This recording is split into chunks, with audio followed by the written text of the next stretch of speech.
Welcome to Level Up Real Estate Investing Podcast with Robert Hyder. This is a no-fluff podcast where we dig deep into the journey of scaling your real estate investing and wholesaling business and discuss how to break into commercial real estate investing.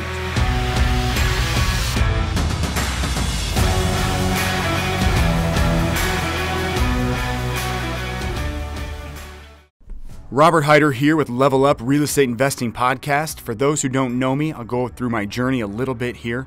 I grew up in St. Louis, Missouri, lower middle class family, first member of my family to traditionally go to college. Out of college, I got into commercial real estate finance. It worked out really well. I was one of the youngest vice presidents of commercial real estate lending in St. Louis at the age of 25. During my time, I underwrote over $1 billion in commercial real estate deals. And then transitioned into full-time entrepreneurial real estate investing in 2013. When I got into real estate investing personally, I focused more on real estate rehabs, did some rentals and wholesales as I was trying to learn the wholesaling game. I quickly realized that the wholesaling side of the business was more scalable, focused on that heavy, and over the 6 years had exponential growth. In 2019, we will have purchased over 200 houses for wholesale, as well as running a real estate brokerage that'll do 60 million plus in transactions. We started and have since sold a residential property management company. We made a big transition into commercial real estate deals.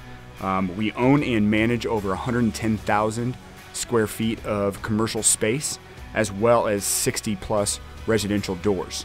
And the reason I go through all this for you guys is to get into the mission of this podcast, the real reason that I'm here. This is for next level thinkers. We're going to be talking about the newest ideas, the most innovative stuff. We're going to be talking about the 1% and 2% difference, the it factor, the edge, the stuff that really makes some investors great while other investors fail. We're going to be digging deep into work-life balance, mindset. We're going to be having interviews with some of the top folks in the industry, both in the residential and commercial real estate investing sectors. As well as high-level finance guys, maybe even tech guys that have scaled big businesses. If you want to be the best investor that you can be, and you want to get opened up to folks that are doing huge things, how they think, how they make decisions, how they process data, you're in the right spot. All right, everyone. Welcome to Level Up Real Estate Investing Podcast. Very excited to be here with a St. Louis native, Joe McCall. How you doing, Joe? Doing awesome, Robert. You? I'm doing great. Man, I'm really stoked to have you on. You were a big proponent, whether you knew it or not, of me kind of getting this podcast up and going. Love it. Woo! I know when we sat down at Starbucks, a year, 2, 3 years ago, however long it was ago. I remember. Yeah. You were like, hey, you're doing something that's a little bit different than most folks. It'd be interesting. I think people would be interested to hear about it. So that kind of stuck with me, and then with a few other folks kind of in the wits too, just kind of pushing that point, it finally got around to breaking out and making it happen. So thank you very much for coming on. Well, I'm glad to be here, and I'm glad that you did take my advice, because you're doing a lot of things, and you're doing a lot of things well. You're one of the biggest investors in St. Louis, and so I'm glad that you're sharing your knowledge. You're willing to share. People don't realize how hard this is, actually, right? Like, agreed. Setting this stuff up, setting aside the time to do the podcast and to teach and to share what's working for you. And it's a big deal. It's a lot of work. And kudos to you, man. Congrats for taking that step and being willing to share this stuff. Absolutely. Yeah. I'm happy to be doing it. It's really, really interesting. It allows me to get around more folks like you that, I wouldn't otherwise be talking to, and digging into their past and digging into what worked and what didn't work. So it's been a very, very interesting thing for me. A very, very high amount of learning that I actually get as part of it. It's been really interesting. Good. So yeah. I love it. I'm glad to be here. I'm glad to be doing it. So thanks for the support. So a little bit about you. I've known you for a little bit, but not super, super well. So I understand in 2007, you started doing lease options, fumbled through it a little bit in the beginning. And then in 2009, you broke away from your full-time job, right? Yeah. Yeah. So I was a civil engineer by training. I went to Iowa State University, got a degree in civil engineering, started working on big power plants. And I always thought I wanted to be an engineer traveling around the world, building large projects. But I kind of got disillusioned because some of the companies, especially the bigger ones that were doing the biggest projects, you're Mm-hmm. just kind of a number on a name badge, and you clock in and you clock out, um, and there was a lot of travel involved. I didn't realize how difficult that was. And so I started working 2000 in the year 2000 in an engineering company, and went to a couple other companies after that. Well, fast forward 2009, so 9 years later, working on some power plants in Illinois. And I jokingly say the middle of nowhere, Illinois. Mm-hmm. It doesn't matter if it's Missouri or Illinois. When you're out in the country, like, you're in the middle of nowhere, right? Like, Right. and that's where all of the power plants are. So I just got tired of, because being out there, I had to stay in hotels, and so there weren't any good restaurants. So I really wanted to start doing real estate full time. And I'd gone through for about 3 years. I was what I call a professional student. Like, I had bought all the courses, signed up for all of the coaching, and went to all the workshops and the boot camps, and was really spending a lot of money on education. Mm-hmm. And I was starting to do deals here and there, but I was doing them all wrong, and started buying a lot of properties with bank loans, started doing subject twos where I'd taken over existing mortgages, started doing owner financing, buying properties, getting the deed, and then selling them on lease options. Mm-hmm. And the market crashed. I almost lost everything. And but in 2009, I started doing some wholesaling, and I started wholesaling lease options. In other words, I'd get a property under a lease option contract with the seller. Yep. And instead of selling that contract to an investor, I would sell that contract to a tenant buyer who would live in the house. And so in 2009, I started making more money doing that part-time than I was in my full-time job. And that's when I quit my job and started doing real estate full-time in 2009, which was, if you remember, was a crazy time in the market. A lot of people were losing their jobs. The economy was in a really tough spot, but it was a great time to do deals. Oh yeah, absolutely. Actually, 2009 was really the time that I got started as well. Oh yeah. Yeah, I was interested in real estate forever and was trying to get in, and it was really hard to break in 05 and 06, and then 07 it started kind of going down. And then I think I bought my first deal that I did for a flip in 08 and brought it to market in 09. So I remember it was a scary time. Well, if we haven't had a recession now in how many years? 11 now, or 12. 11, 10, yeah, coming on 10 to 12 years. We're definitely due for another one sometime soon. I mean, I don't know. Nobody knows, but like, I'm looking forward to the next downturn in the economy, sort of, because that's where the deals are going to come again. And you can still do deals today, for sure, right? Like, you can definitely do deals today. It's just easier when all the investors are leaving, and your competition is drying up, and it's easier. Yeah, it'll kind of clean the slate a little bit. There'll be all the folks that are just kind of fly by night that are popping in. They'll go by the wayside, and they'll do what they were doing before, and it'll just kind of clear the water a little bit. The folks that some folks will get caught with their hand in the cookie jar, and some folks will really thrive. There's a lot of money waiting on the sidelines, so I don't think a ton. People don't. Everyone's it's crazy. So I don't think it'll be like super deep, because I think it'll actually kind of correct itself pretty quickly. But nevertheless, there will be really good opportunities. There will be deals. We're already starting to see some now where banks are starting to take some stuff back. Pre-foreclosures are starting to rise. Are you seeing that as well? Yeah, absolutely. Pre-foreclosures, we are big on the note purchasing side. So more on the commercial side, but some on the residential. So we'll buy the notes kind of pre-foreclosure and then run the process, because we don't have the same kind of stringent criteria that banks do. So we have a few more options and can kind of run it through a little bit differently. Yeah, we're starting to see that with an increase in pre-foreclosures or notice of defaults. Mm-hmm. I'm starting to see an increase in my direct mail response rates, believe it or not. Interesting. Especially in the smaller markets, which we can maybe talk about later. But yeah, 100%. There is, depending on where every market is different. Some markets are doing real well. I remember during the last recession, Washington, D.C., the Virginia area, hardly felt any of the recession at all, just because the government jobs that were there kept prices really stable. So it's a regional thing, but that's the wonderful thing about technology that we have today, is that you can do deals in any part of the country without being there, without going to see the properties. And I'm always optimistic about the market. I'm never pessimistic, because As long as you're willing to adjust, and move to what the market is demanding and what the market needs, you'll always make money in this business. I agree 100%. I mean, that's it, right? The folks that are stagnant and only want to kind of learn one thing and just go have a really hard time because the market shifts and the paradigms adjust and you have to shift with it. Yeah. The folks that are opportunistic and are looking for that will do better because they'll be ready to adjust and they'll find the opportunities in the new market and pounce on them sooner. Yeah, there's a great book, Who Moved My Cheese. Mm-hmm. Everybody should read that. And I read that way back in like 2000.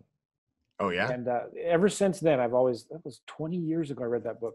But ever since then, I've always been thinking about that. Mike McCall, who wrote The Pumpkin Plan and Profit First, Mm-hmm. He wrote another really good book called The Surge. And you should check that out.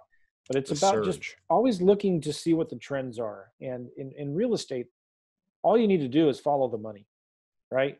Who are our customers? They're not the sellers. They're not the banks. Our customers are the buyers, the ones with the money. Well, the banks have the money, but who are the ones buying the properties? Yeah, the ones spending the money. Yeah, the commercial or residential, it doesn't matter. Who are the buyers and what do they want? And so no matter what market condition that we're in, or if it's going up or down or sideways, who are the ones that are buying properties, that are giving their money to buy, and what do they want? Where are they buying it at? I remember when the market crashed before, because I got started in 2006 and 7, kind of studying it, and that's when everything was screaming hot. And then watching it kind of crest and then fall, the wholesalers that I saw that were doing well as the market was free falling were the guys that were in the hot markets like Phoenix and Miami, but couldn't wholesale anymore in those markets, right? So they started doing deals virtually in other markets where you could still get cash flow. And back then you could cash flow in Oklahoma and Texas, in the Midwest. And so you might not have been able to wholesale deals anymore in Phoenix or Miami because values were just plummeting, but there were other markets. And so the guys that succeeded were the ones that were saying, all right, what are buyers buying today and where, and who are those buyers? What kind of assets are they buying? What prices are they buying them for? And then going and targeting what they're looking for. So like I've always said, it's always easier to shop for what buyers want than to sell them what you have. Sure. You got to be careful. You got to be nimble as the market shifts to make sure that you're supplying the demand that the buyers with the money have. Does that make sense? Yeah, that's a huge point. So I'm going to reiterate that. So it's always more important to shop for what the buyers want, not what you have to sell them. Yes. That's the takeaway. I mean, that should be like the cover of a book. I mean, that's, that's the exact concept, I learned it from Kent Clothier, who right? He wrote the book called Reverse Wholesaling. And it was in 2012, 2013, we started seeing a lot of money coming back into St. Louis, looking for single family cash flow deals. And I remember I was talking to Kent Clothier on the phone. Yeah. And he said, have you read my book? And I said, nah. And he said, well, you should. And so he started teaching me like wholesaling 101. And I felt like a little kid. And he was like, this is how it works. And I kind of knew it, but it didn't dawn on me 100% until he said, it's easier to shop for what buyers want than to sell them what you have. I started thinking, so what do the buyers want? And I started looking, and I could see through public records who the investors were, what they were buying them for, where they were buying the properties, And so I started reverse engineering it, figuring out who those buyers were. And then I also started looking at, well, who are the buyers that are buying in Indianapolis or in Dallas, Texas, or Memphis, Tennessee? And I started sending them marketing saying, hey, you should check out St. Louis. And so we went from just really kind of struggling almost, even back then when it was easy. Okay? We were sending out way too much seller marketing and having a hard time managing the leads. We instead started marketing for buyers. And we found the buyers, and all of a sudden we became a hedge fund, kind of like, as it were, and all of a sudden we became the guys with millions of dollars burning a hole in our pockets, looking for a place to spend it. So then what happened was other people started bringing us their deals. We became the buyers. Other people started bringing us their deals. We didn't have to do any seller marketing anymore. And so anyway, that kind of flipped the switch for me. And that works in any market. If it's hot or going up or down or sideways, it works in any market. Find out what the buyers want and give it to them. Simple. Right. Absolutely. So how do they apply that same skill set? If they're not doing it now, how do they apply it going into a shifting market? Where values might be falling and there's a little bit more uncertainty. Well, I think the thing is finding out what the buyers want. So, you know, it used to be buyers wanted appreciation because the market was going up, right? Hmm. And so people would buy on speculation, wrong or right. They were buying on speculation, hoping that, and it worked. I mean, you could buy an option on a property. Remember the condos in Florida, right?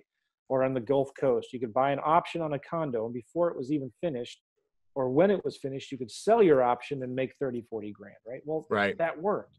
The problem was when it stopped working, uh, people that still owned those options lost their shorts. So I think the key is to be nimble and finding out, like when the market crashed, the smart money came back in the market, Hmm. right? And they started looking for cash flow instead of appreciation. They were looking for cash flow. Yep. And so then you look, well, you couldn't cash flow in the hot markets anymore, but you could cash flow in Oklahoma City, Oklahoma. Yep. You could cash flow in Indianapolis. You could cash flow Memphis, Tennessee. And those all of a sudden became the hot markets with investors.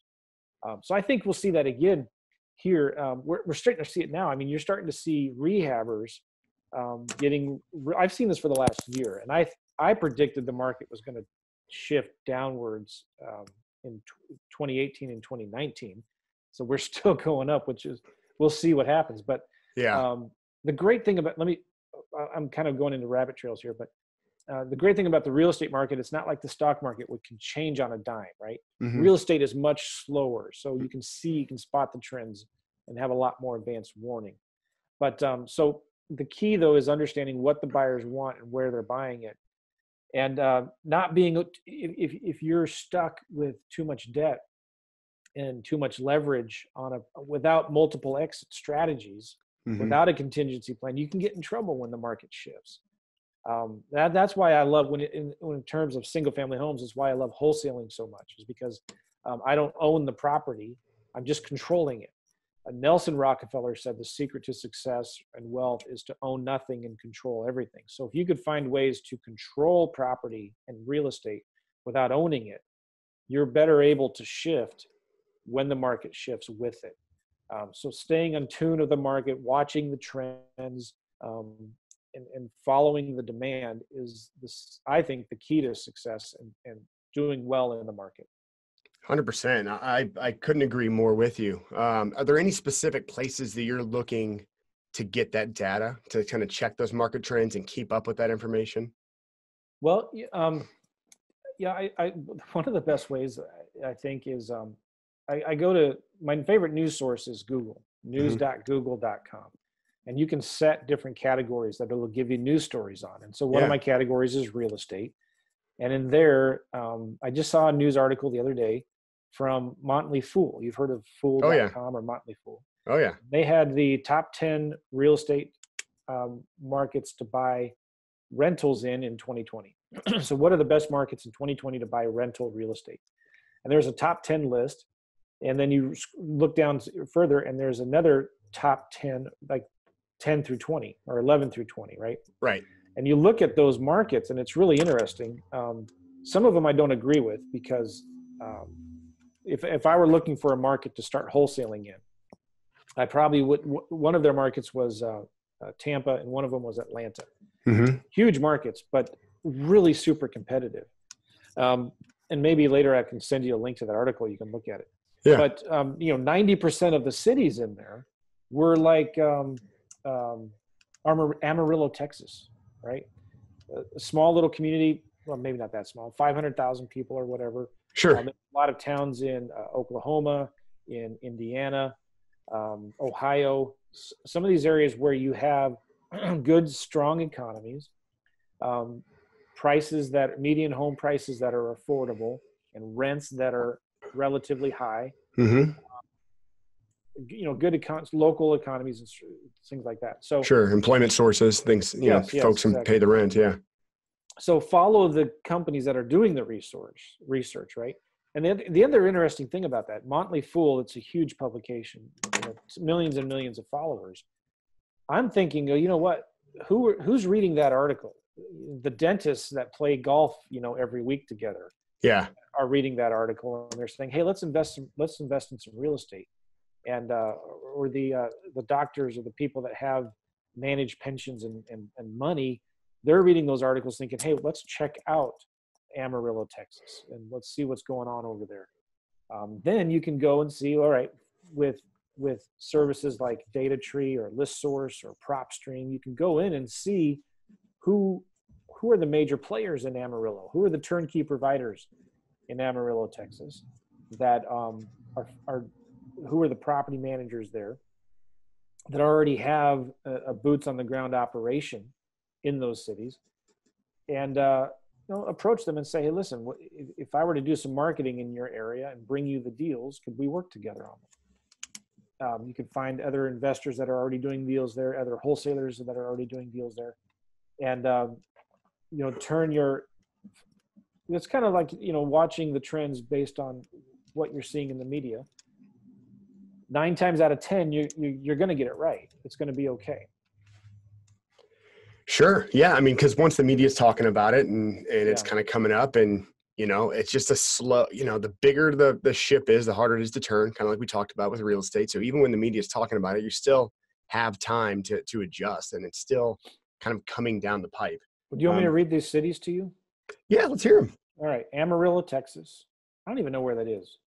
It's not a suburb, is it? It's like its own city. Yeah, I don't know. I should know. Okay, that's number 1. Tampa, St. Pete is number 2. For me personally, I mean, the numbers may be good there, but if I'm looking to do deals, it's super competitive in Tampa.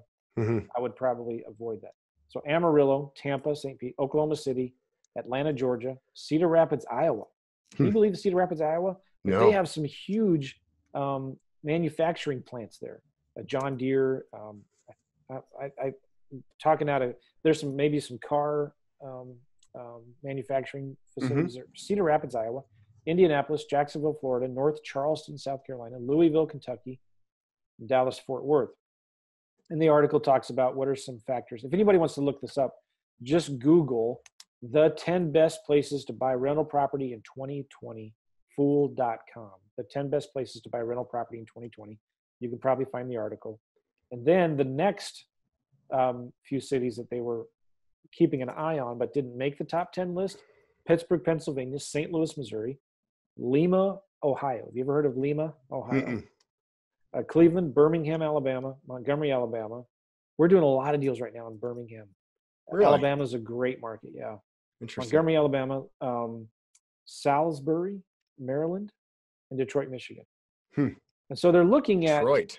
Wow. Yeah, well, they're looking at the 10 best markets. They say here were determined by identifying cities that provide an annual rental yield of 9% or more, wage growth of 3% or more, unemployment rates at or below the national average, and a population growth of 3% or more. Real simple. Yeah, So, I mean, those are key performance. I mean, key items to track. You've Yep. got population growth, you got employment growth. So every year, there's these news articles that go into U.S. News and World Report, Forbes magazine, Fortune, CNBC, Fool.com that do these kinds of studies and publish them. This was just published 4 days ago is when we're recording this. Yeah, absolutely. So what? It's the 4th of January, or 3rd of January right now. Yes. So what I would do if I was a wholesaler, well, I am a wholesaler. I mean, this is what I would do. If I was looking for a new market, okay, Yeah. we're doing deals right now in parts of Alabama, Georgia, and the smaller towns of Georgia. And we're doing vacant land flips right now in Kern County, California, a little bit in Los Angeles County, California, but in the deserts. A couple counties in Oregon and Colorado. Anyway, but what I would do is I would look at, okay, what are these cities here, and where can I find the least amount of competition or wholesalers that are already doing. So I wouldn't want to go into Atlanta or Tampa, St. Pete, or Jacksonville, Florida, because there's tons of wholesalers there already. But Cedar Rapids, Iowa, how many people do you think are doing deals in Cedar Rapids? Now, somebody right now is listening to this who's in Cedar Rapids is probably mad that I'm talking about them. But when you compare to like the number of wholesalers that are doing real marketing, like aggressive marketing, Yeah. how long do you think it would take you to stand out in Cedar Rapids, Iowa, if you start doing some direct mail, some Facebook, some cold callings? Like, you could probably pretty quickly dominate that market, or be a real contender. 100%. Yeah. And honestly, like, so this is really, really cool because I didn't see the podcast kind of going in this direction, but I'm really happy that it is. So this is, new. I mean, not new, people have been doing it forever, but it's newer. People aren't thinking about these smaller cities all that often. People aren't looking Oh, at these other little towns. So you're saying, okay, well, go to, news.google, get this Motley Fool article. This is the top 20 cities. If you probably started searching today and just waited 30 days to see what came out new and went back 30 or 45 days, you'd probably see 2 or 3 more other articles that had other cities, right? And then yeah. take this data, look for cities that have maybe less than 1 million, if you want to even go smaller than that, less than 500,000 in population. Take that info. You could then further go and kind of cross-reference that data. So if you identified 5 to 8 cities, right, that fit. So for you, obviously, you were marking off the big cities in Florida, you were marking off, Dallas, Texas, and you were left with the smaller cities, right? So if you went and took that data and you went to, say, cbre.com, which is more of a commercial database, but you can get really, really good market information that commercial folks and funds track as it relates to employment growth and population growth and who are the big employers there and what they're doing, like real kind of in the moment. I think it's quarterly data, but you can go back. You could really get an understanding of a market very quickly just by doing those 2 things, and then do exactly as you were saying, start upping your marketing and doing it, because there's not probably that many folks that are doing it. And even if there are, if you know that folks are going to be coming to that area because they meet all of this criteria, pretty quickly, you could still be a standout player. Well, let me share my screen with you here, because this is something fascinating, if that's all right. Yeah, let's do it. All right. So there's a website called worldpopulationreview.com, worldpopulationreview.com. This is cool. And if you click around there, and you'll find the different states. Like if I go back here, these are all of the states, and there's ads in here. You got to X them out. But I kind of like this for a simple reason. You can see the kind of the states by population. Yeah. And then you scroll down here and you can see that it ranks the states. And if we go to Iowa, there it is. It's not a big state, 3.2 million. Mm-hmm. And you scroll down some more, and hopefully you can hear me. This is telling me my internet speeds is unreliable. But here is a map of the Iowa population density by county. Okay. And what I like about this is all the counties look the same. It's unbelievable. I've never seen so grid-like. Iowa, I used to live there. It has 99 counties. But Polk County is right in the middle, and that's where Des Moines, Iowa is, right? Okay. And here, Lynn County, I'm 99% sure that is where Cedar Rapids, Iowa is. Okay. So what I'm doing is, when I'm looking at a city to start marketing in, I'm looking at the county level. And, Woodbury County is somewhere I'd like to target. Now, let's say Polk County is only like 500,000 people. When you're in a big area like Phoenix, you may not look at this as a competitive county. But let's say you're in Charlotte, North Carolina. Charlotte is very dense. There's a lot of competition there. A lot of the big iBuyers like Open Door and OfferPad and Zillow, they're coming in there and making cash offers on deals. So you might consider like going outside of the big MSAs. And so let's say, for example, and maybe I can look at Charlotte as another example, but let's just say Polk County here is too competitive. You want to go outside. So look at the other counties around there that have population growth. And you can see, like, even this county right here, Dallas County, 90,000 people. You can see that there on the right, the population growth in the last 10 years is 35%. Wow. This county, Story County, population growth is 9%. So I'm saying here is, start looking at the smaller counties surrounding the big MSAs. Instead of going into Des Moines, Iowa, go out here to Lynn County, where Cedar Rapids is, Johnson County, Scott County, Dubuque County, over here, Woodbury County, Pottawatomie County. Like, you may think, who would want to live in Pottawatomie County? Well, they don't have a ton of growth. It's only 0.2%. but there's 93,000 people there, right? And you can go and you can find probably the median home price there. I'm not sure what city that is. Maybe Ottumwa, maybe, I don't know. But your guess is as good as mine there. I have no idea. But like, there's 93,000 people that live in that county. That's a lot of people. And you can find properties there at huge discounts. And how much competition do you think you have in Pottawatomie County?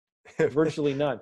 So you could do direct mail there, and like in a competitive market, you might be doing well, getting 0.5% response rate on your direct mail. I pretty much guarantee if you start doing handwritten postcards or direct mail in that county, you're going to get 2 to 3% response rates. Right? Oh yeah. And you think, well, who would want to buy rental property in Pottawatomie County? If we had the time, I'd go in and I'd show you. I bet you I could find you at least 100 different investors in the last 6 to 12 months that have bought investment property in that county right there, right?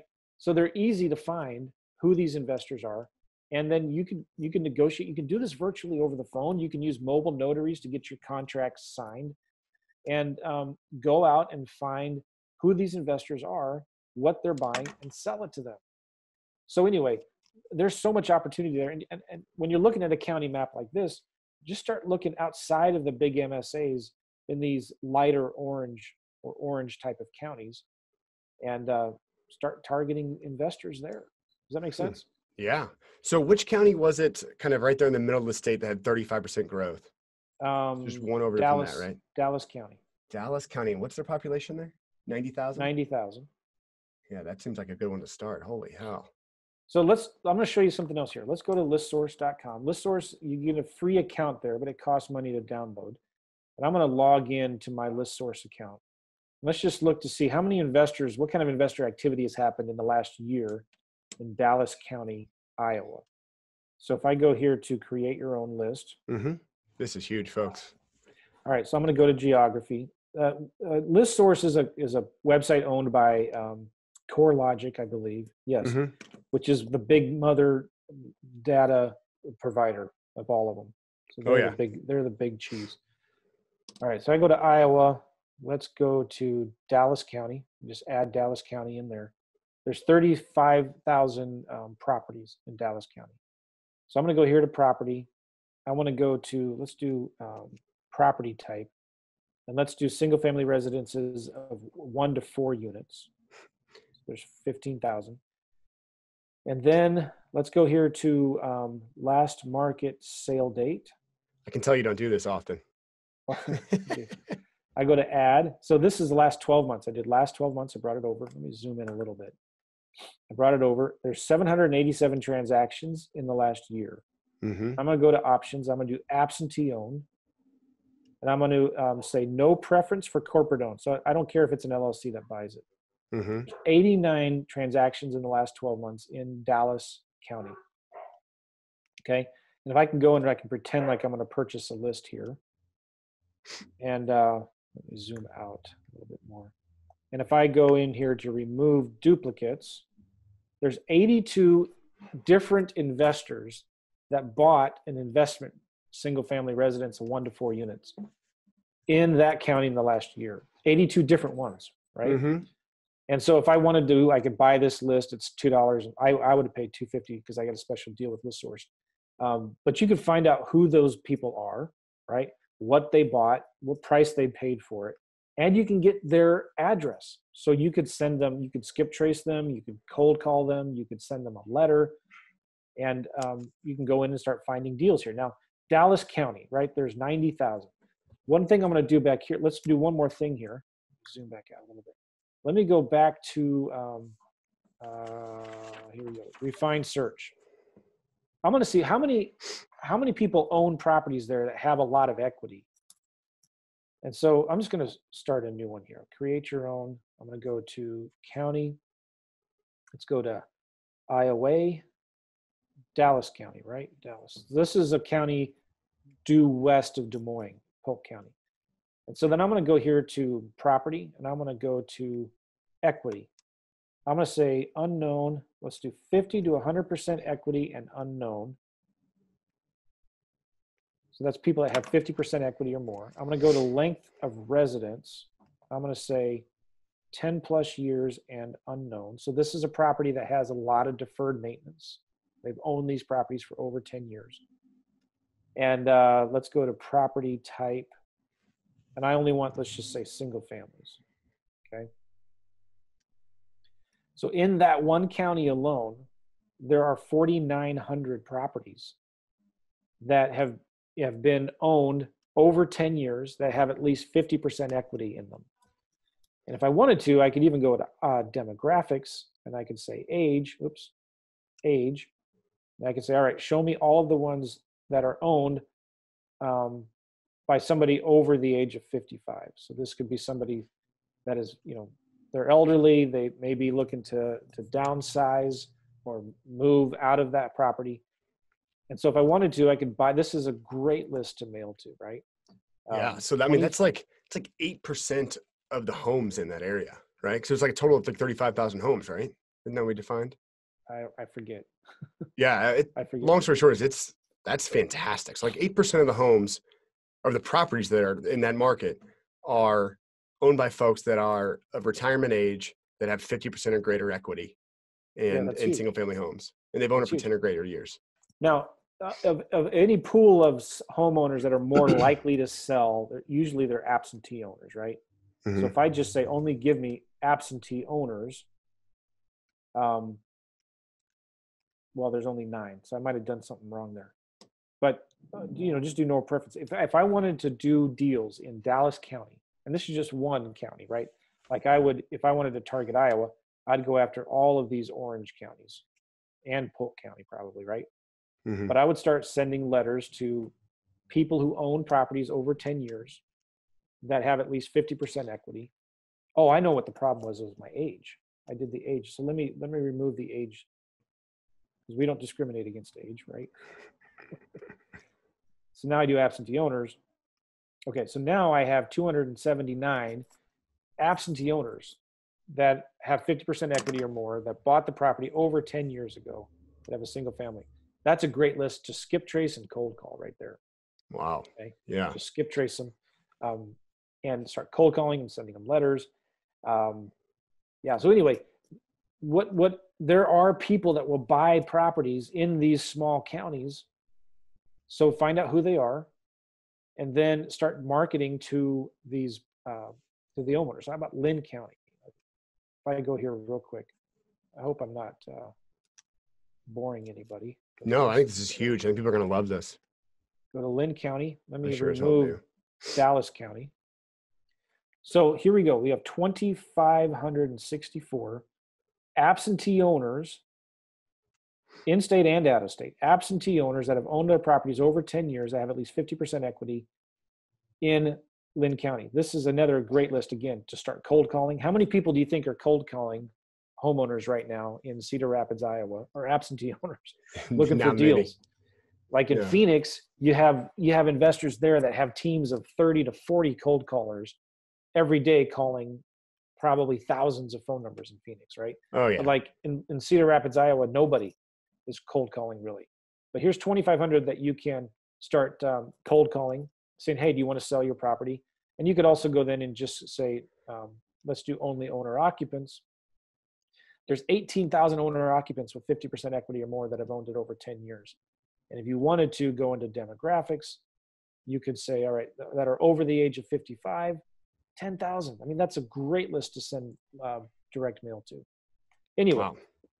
Lots of opportunity in the small markets. Absolutely. And heck, they can start doing this right now. They can do it tomorrow, or, when the economy starts to shift and some of the hotter markets start to see a greater decline. We're already hearing from folks in California and along the West Coast that have been seeing it for a little bit, and then it ticked back up with some of the rate changes and whatnot. But, these are other markets you can kind of dip into, and it's never been easier to go to other markets and kind of do virtual wholesaling. Just follow the steps that you have. And I mean, you can go about it a bunch of different ways. I mean, you could track it not just by all the details that you went into, but you could find buyers that are in your market that might also be interested in buying there, and then figure out their criteria and then go and do the same thing you're doing. Here's another really important thing you got to think about. Like you may be thinking, well, how am I going to get these contracts signed? How am I going to get pictures? Who's going to inspect the property? How am I going to coordinate showing the property? If you don't want to worry about any of that, find somebody who's already wholesaling in that market. Okay. So you could go to Bigger Pockets. You could go to 5 different Facebook groups that have, tens of thousands of members in them, and do a search for previous forum posts, previous Facebook posts or questions with the words Cedar Rapids in them, or Des Moines or Iowa, and see who are the players there. Who are the ones that have, posted there before saying, hey, is anybody looking for deals in Cedar Rapids, Iowa? Or anybody that's asking questions. Does anybody know of a title company in Iowa that I could use to wholesale deals? Mm-hmm. So find who are the people that are actively doing deals already in those markets, contact them and say, hey, listen, what if I did the marketing, I pre-screened the leads, and I gave them to you? Would you want to partner with me on these deals? And that's a whole nother discussion we could talk about, but that's how I do most of my virtual deals. Is I find people that are already doing deals there that, they just, maybe they're not the ones that want to do the marketing and pre-screen hundreds of leads and keep track of all that. They just want to be in their truck, driving around, meeting with sellers, negotiating deals at the kitchen table, getting them under contract.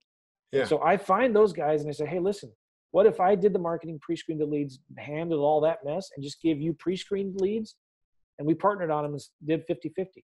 That way, then they can worry about, getting the pictures and getting the inspections and getting it under contract and the title companies and all of that stuff. Partner with people that are already doing that. Does that make sense? Oh yeah, that's incredible. So you're doing that actively right now in these markets. That's huge. We're closing all of our deals over the phone. We're negotiating these over the phone. And we're doing a ton of follow-up. Probably 95% of our deals come from follow-up. Sure. So that's the key to make all of this work. They don't know you. You're going to have to follow up with them to make sure that they're going to say no now, but no means not yet. Mm-hmm. And they're going to, so we got to do a lot of follow-up, but we're closing most of our deals over the phone, negotiating them, using mobile notaries to get the contracts signed, mm-hmm. Or digital signatures. So digital signatures, you're finding the title companies based on the folks in these groups that are already doing deals in those markets. The ones that I guess you're not using mobile notaries are the ones you're partnering with folks in those markets that you can get some boots on the ground. Yeah. They're getting the photos, they're doing all of that. Have you run into any trust issues or any issues where folks, are unscrupulous or aren't doing what they say they're going to do? Oh yeah. So you got to make sure that they have a good reputation. Number one. Number two, you've got to make sure that they understand everything is full transparency. So it needs to be done. All of the lead management has to be done in my CRM. Mm-hmm. So I need to know in my CRM, all of the notes need to be kept in there. The contracts need to be kept in there. The A to B contract with the sellers, the B to C contract with the buyers. I need to know all of those details inside of my CRM. Mm-hmm. And so I would recommend having an assistant manage those details, because your assistant can track the leads that are going out, and you can tell if a lead's not being updated in your CRM, what's going on. Oh yeah. But it's a thing of where you got to think about it like I'm the goose laying the golden eggs, right? Like I'm the rainmaker bringing them leads. The last thing they want to do is go around me behind my back, because I will find out about it, and then I'll stop bringing them leads, right? Sure. Yeah. And so a lot of these wholesalers too, they have good reputations that they care about, right? I mean, they don't want to be known as the guy in their market that is stealing deals. And in St. Louis, who the bad apples are, right? Oh yeah. And would you ever do business with them? Because it's a small community. Word gets around really quick. If you screw somebody over, you're going to have a bad reputation, and it's going to hurt you in your business. So from a wholesaler's perspective, who is my boots on the ground, it could happen, yes, and it does happen. But you got to stay in constant communication. There has to be open accountability, and you got to have somebody staying on top of it and managing it all. And that's, when I do this, I have an assistant that manages it, stays on top of it, makes sure everything is kept inside of the CRM. That's huge. Do you use a local assistant? Do you use virtual assistant for that, or how do you process that? When I was doing a lot of these, I had a local assistant in St. Louis that was doing it. Okay. And so she was really good. She was she was a realtor, is still a realtor. Okay. But so she had access to the MLS. She understood the real estate already.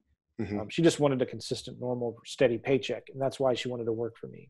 Sure. Makes sense. Yeah. No, we And I use gave virtual. I gave her a bonus as well. Now, for every deal we do. Now, we did have virtual assistants, but she would manage the virtual assistants for me. Oh, okay. Yeah. Yeah. No, that's terrific. Well, that's huge.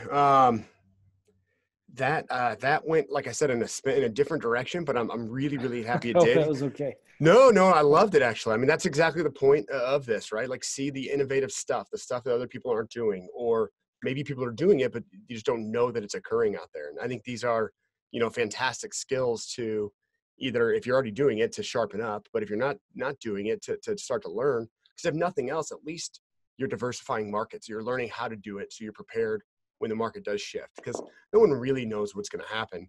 Yeah.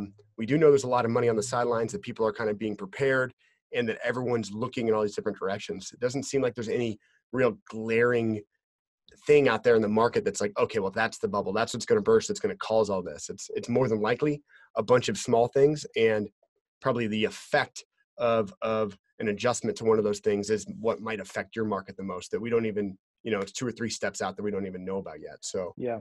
if you're preparing and you can understand how to close over the phone and how to look at these other markets and do this stuff, this will be, very, very beneficial and be a great way to kind of take it.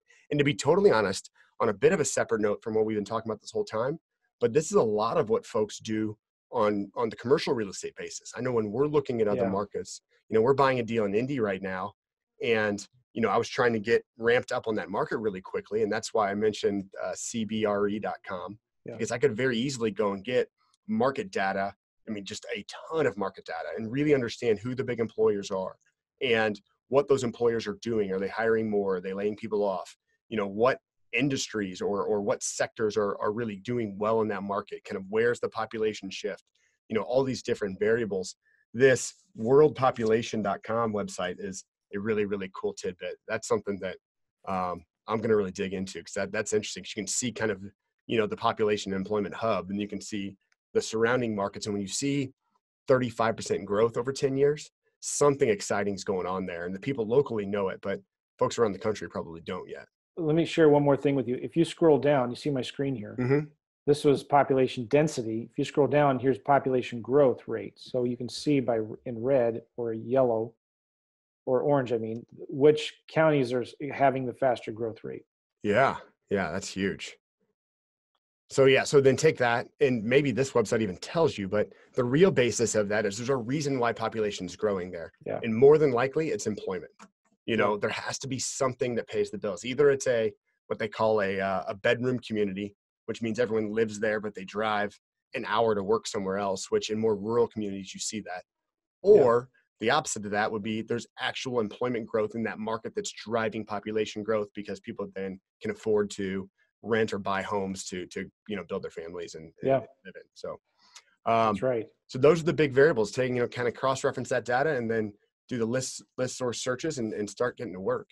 And honestly, that's something that we've been digging into really, really deeply. So I'm glad you brought that up. Just in markets that are getting more competitive, or like in St. Louis, I'm sure there's a reason why you started looking at other markets besides the fact that it was just maybe easier, Yeah. Well, it's funny. When I was working in my job for a previous employer, this must have been in 2007. Mm-hmm. I was working out in Columbia, which is right in the middle of the state, right? Yep. And we were was the main electrical contractor there. I was working for a general contractor. I wish I remember his name. He's a crotchety old man, just like he was only working because he didn't want to be sitting at home all day doing nothing. Was it Bob Lamone by chance? Little Dixie Construction? Oh, okay. No. I'll think of it if I thought hard. But anyway, nice guy after you get through the rough exterior, and find out, his wife kicks him out of the house. She doesn't want him home. So that's why he works, but he's super wealthy. And I started talking to him, and I had to really dig this out of him. He owns a couple hundred rental properties all throughout these small towns in central Missouri. Mm-hmm. And I remember his name, but I won't say it. And so just I started talking to him, and he's just, for the last 20, 30, 40 years, he's been buying up little single family residential rental properties. and fix these things up. And you would look and you think, who would want to live in this little town of 5,000 people? Yeah. But it's some of his best rental properties, are because the inventory is so low. People want to live there, and he just does it. And so there's a lot of that. There's a lot of money. There's a lot of mattress money in these small towns, and there's still a demand for housing there. You can do really well if you're smart about it. Absolutely. Yeah. I mean, they're not building a ton of new homes in those areas. So No. the inventory that's there is staying, like you mentioned, and people are probably going to stay renting your home as long as they can afford it. Yeah. Or, if you're worried about being a landlord, do owner financing, right? Mm-hmm. Sell it, be the bank instead of the landlord. Right. Let them maintain it. Mm-hmm. Absolutely. Well, I know you got to get going, Joe. I greatly appreciate your time. Thank you very much for hopping on. Yeah. It was a pleasure, Robert. This was fantastic. So appreciate it. We'll talk to you soon. All right. Take care. All right. Bye-bye. Bye. All righty, guys. Wow, that was huge. Like I said, that went in a drastically different direction, but I thought it was really, really good. There's super exciting stuff, super interesting stuff that was discussed there. Getting in and doing more virtual wholesaling is a big variable that we've been kind of discussing and digging into. A lot of folks around the country have been doing it with success. And I think Joe just kind of gave us a master's course on exactly how he does it step by step by step. So I'm glad we have that. I'm glad we have the video, all that content. So, check us out on YouTube. That's where all that, the direct video information will be, kind of showing you all the breakdowns that he was doing there. And we'll go from there. All right. Until next time, thanks for tuning in to Level Up Real Estate Investing Podcast. We'll talk to you soon. Hey guys, as always, this episode of the podcast is sponsored by Bottleneck Real Estate Virtual Assistants. These guys are fantastic. We've been using them for years in our business. They've really helped us scale. Hopefully you guys like them as much as we do. If you want to get in touch, it's bottleneckrealestate.com, bottleneckrealestate.com, and I think you will be very happy with them. If you got some good quality content out of that, if you think it would help anybody, please go to iTunes or SoundCloud or whoever you're listening to this on and subscribe to the podcast. Also, please give us a 5-star rating. It really helps get us out there. If you do subscribe and give us a 5-star rating, take a screenshot of it, email it over to info@robertheider.com, robertheyder.com, and register for you guys to win a free one-on-one coaching session with myself or one of our guests. They were nice enough to give up some of their time, so thank you for that. Also, please follow us on social media, Robert_Heider at Instagram, Robert_Heider at Instagram. We'll drop some really quality content there. Also, I almost forgot, if you guys want a free commercial real estate guide and commercial real estate analysis tool, just go to the website, robertheider.com, fill out that brief little form, and we'll email that over to you. It's a really, really good tool just to be able to analyze deals quickly, understand kind of what's going on, see if it's actually a deal. All right, guys, thanks. Until the next one.